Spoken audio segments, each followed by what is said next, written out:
It's 2024. I lost focus last year when it comes to my dividend and growth portfolio on Robinhood. So we're going to take care of that, or at least begin the journey in today's video, revamping that dividend and growth portfolio. So let's not waste any more time. Let's get right into the video. Let's go.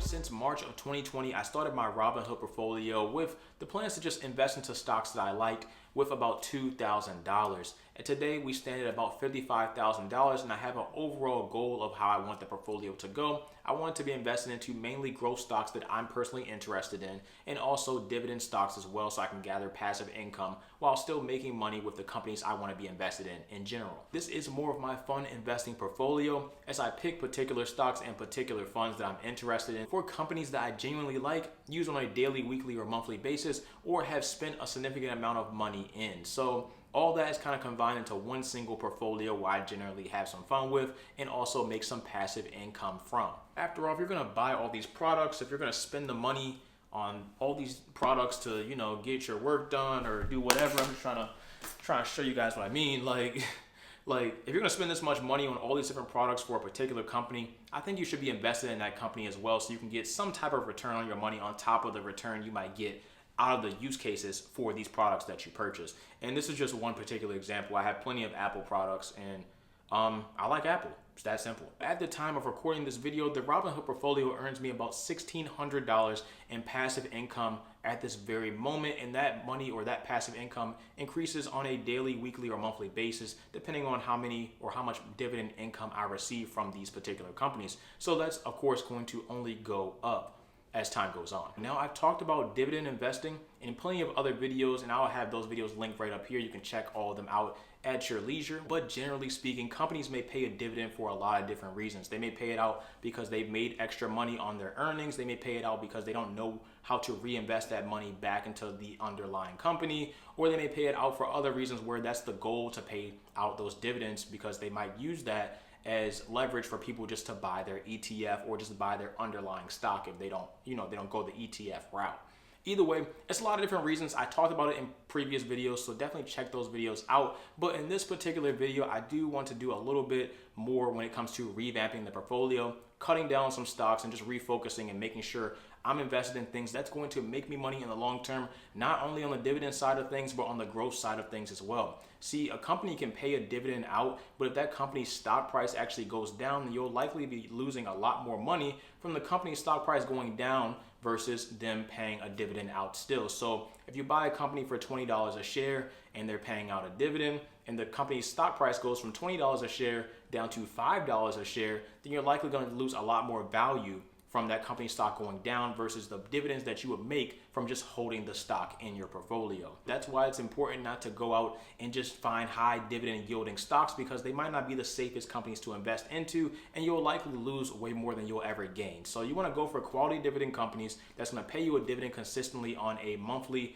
quarterly basis, maybe even a yearly basis, and also has a little bit of different dividend growth on top of having just general company stock growth as well. That's the ideal world, and no ideal world is really that perfect. But you definitely can find some companies that do just that through dividend aristocrats, dividend kings, stuff I've talked about in previous videos as well. A dividend aristocrat is a company or stock that's going to pay you out a dividend on a consistent basis, that's either every month or every quarter, for at least 25 years straight, and also increase that dividend over that 25-year period. A dividend king will do the exact same thing, but for 50 years instead of 25 years. So if you want to look at companies like that, there's a long list of those, and that's an easy, quick Google search for you to do whenever you feel like doing that. But now, since I haven't been on my portfolio for the past 6-7 months, some of those higher risk dividend stocks that I was invested into did fall in value. They're still paying a dividend, slightly lower, but they did fall in value, which obviously cost me more money than I would have made from the dividend in the first place. And that's the exact type of stock that I don't want to be invested into, or at least try to get out of it in a reasonable amount of time, so I pretty much cut my losses early instead of holding or bag holding a stock now that's worth about $3 when it was worth about $15. One of those stocks is ticker symbol MPW, and that stands for Medical Properties Trust. Let me see where they're sitting at right now. Right now, Medical Properties Trust is sitting at $3.43 a share, and over the past year, they're down a whopping 73%, or $9 on the past year. So my current investment in Medical Properties Trust is about 165 shares, and overall I'm down about 72% on my investment. However, they are still paying a dividend out, not as much as they were before, but they're still paying a dividend out. So if I scroll down a bit, I can check that and see what the dividend looking like.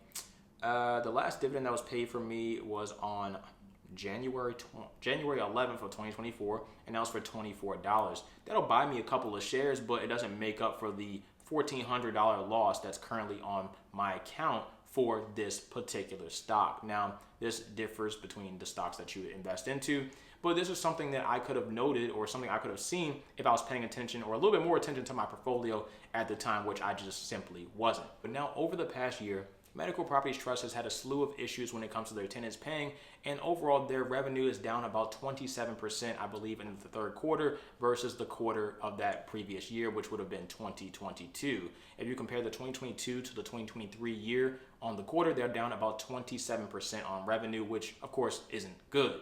So that has reflected in the stock price. Has this been a little bit of a market overreaction? Maybe. But either way, it doesn't look good on my portfolio, and I don't want the stock price to go down in general. So we'll see. We'll carry on and see how this company looks over the next couple of earnings reports, because I don't want to sell right now. I could sell, but I want to hold out for just a little bit longer just to see. I mean, I'm already down 72%. I only can lose about another $500. It's not the end of the world. So I want to see what else they had to offer for this year and see how things reflect, and the numbers bounce back, the earnings. I want to see all that. So that's why I need to pay more attention to things like this, or more attention to stocks like this that have a higher risk value typically noted with them.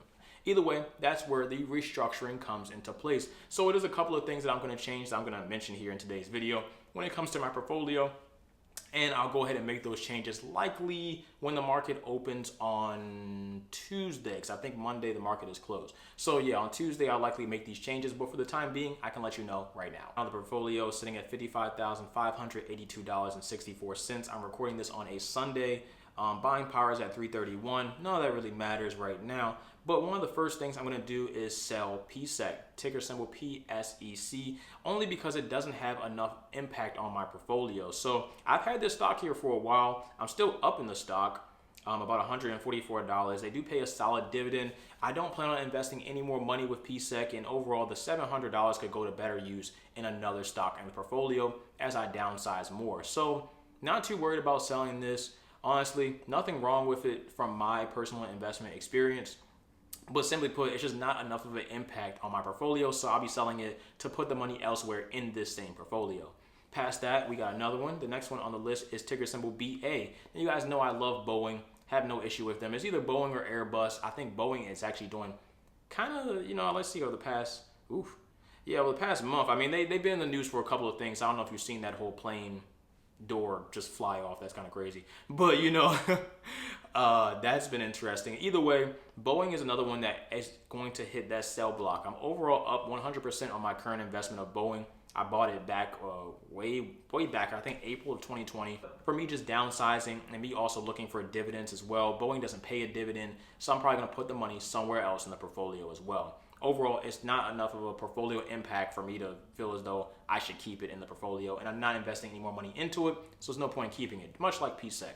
Past that, we got ticker symbol VOO. Now, VOO is actually one of the best investments that you can make, and honestly, I recommend if you're just an average investor or just don't care about investing at all, you're probably not going to watch this video this far. But if you don't care about investing, or you just want a complete hands-off approach and you're young, investing into the S&P 500 as a whole is probably one of the best things you can do, and one of the easiest things you can do. Just buy this stock every month, and that's it. Call it. Don't even look at it. Don't think about it. Just consistently buy this stock every single month, and that's it. I'm telling you, that's it. So the only reason I'm selling this is because I already have this on two other portfolios, more serious portfolios where, those are my retirement portfolios and stuff. Either way, on the fun one, I was just doing a little fun challenge, which the video should be out before this video. But overall, I'm selling this stock just to go towards other ETFs I have in the portfolio, like my Dividend and Growth ETF, ticker symbol DGRO, SCHD, another dividend ETF, XLP, which I believe is another dividend ETF, and that's pretty much it. Most of that money will just go towards that, but this was simply just for a challenge, just to show you guys, and I'll talk about that, or I already have talked about that in a previous video that I haven't recorded yet, so be on the lookout for that, if that makes sense. Probably not. Whatever. The point is, it's leaving the portfolio. Past that, we have ticker symbol STAG. So we scroll up a bit. I believe we are right here. I'm not selling ticker symbol STAG, which stands for Stag Industrial. They invest into industrial real estate like warehouses. They own a lot of different warehouses, and then those companies that they work with obviously lease that warehouse space out, and they pay Stag. That's how they make their money.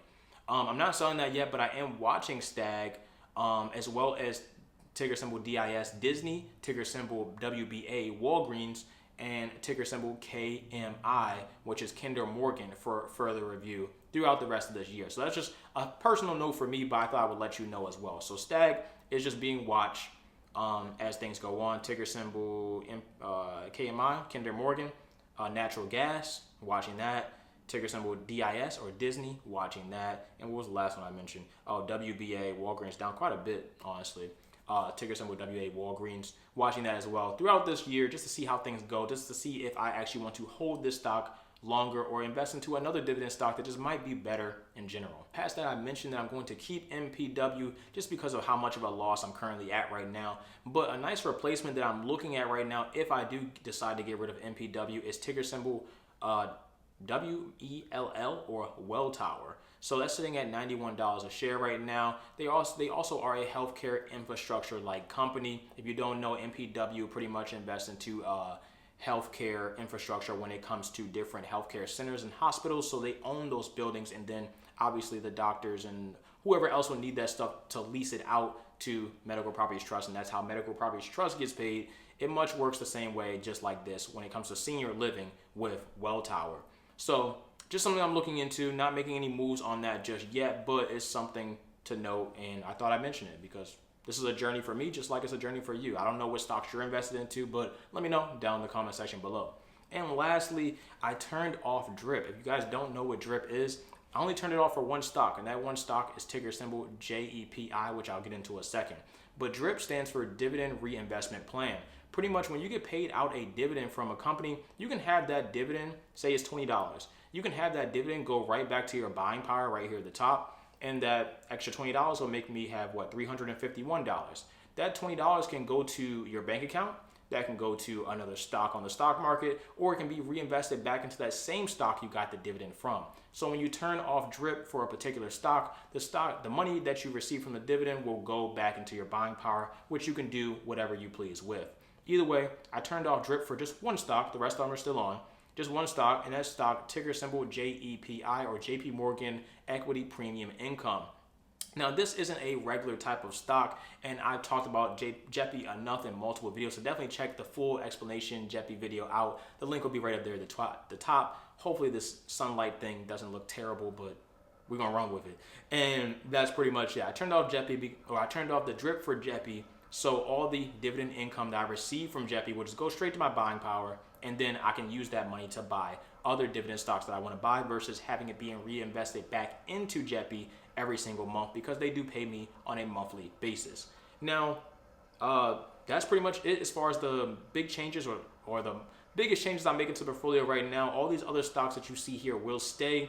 I plan on investing even more money with them into 2024, of course, throughout 2024, and we're gonna ride it out. You know, we're gonna ride out to the sunset. So we'll see how everything plays out there. Did a little window adjustment. It's probably looking pretty crap right now, so I'm sorry about that, but I'm ending the video anyway.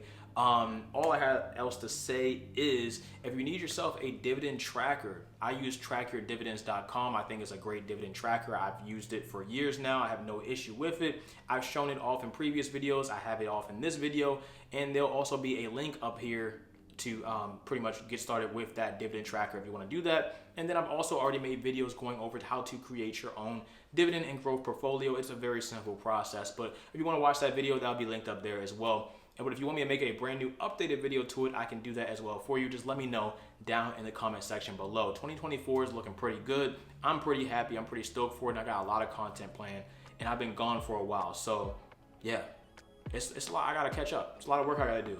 But best believe I didn't leave you. I'll catch you guys in the next video. Take care of yourselves. Stay safe, stay positive, stay hydrated. I'm out. Dollar Mike. Peace.